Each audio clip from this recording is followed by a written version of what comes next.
I had to cut and come back when my neighbors stopped talking because, you know, they wouldn't let your girl be vulnerable, you know, be emotional, but. A sip of E&J. Welcome back. For today's video, we are going to do most emotional. So the most emotional video that I dropped this year.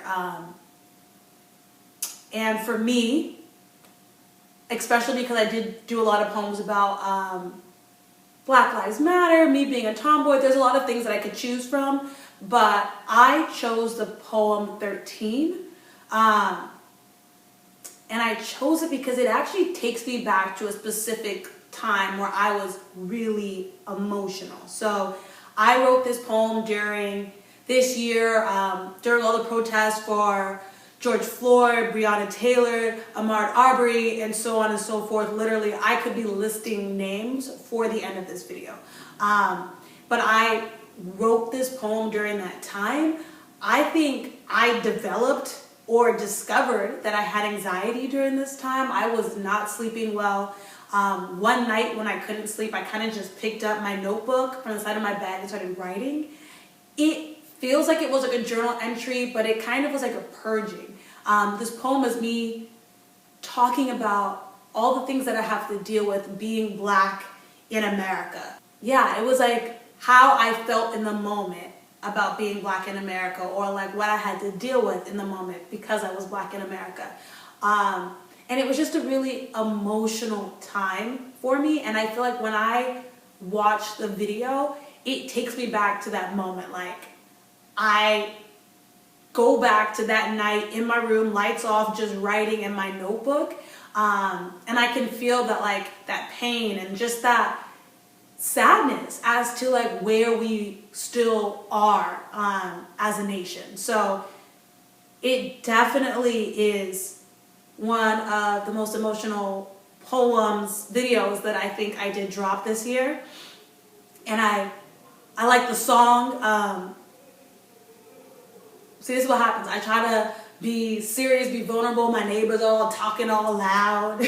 I had to cut and come back when my neighbors stopped talking because, you know, they wouldn't let your girl be vulnerable, you know, be emotional. But I was just saying that, like, I think the song in the background was like the perfect addition to the video because it felt like it was like my way of like soothing myself and like letting me know that, like, you know, I'll be okay. Like I have to be okay. And I just felt like it was like the perfect song. I think it's also one of the songs that was sang at one of the protests that I went to as well. But to me, it just felt like the song pulled the whole poem together. And then in terms of the footage, I think it's the idea that like what I'm experiencing as a Black person in 2020 is not different than what other Black people have experienced in past generations. Like there are differences, but like the idea that like you're being targeted because of your skin color is a feeling that people have unfortunately felt for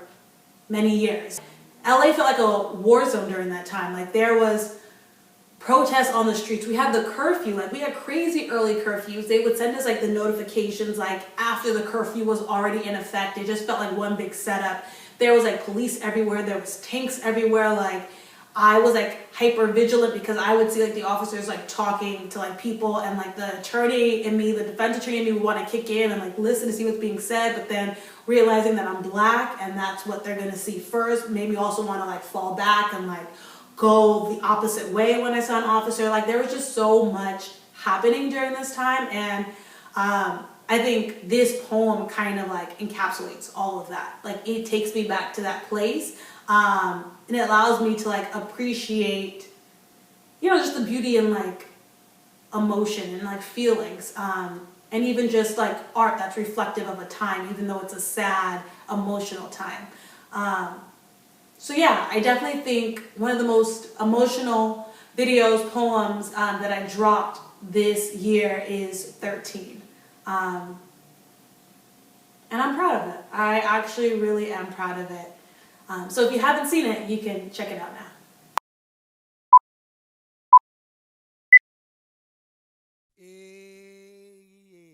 Amen.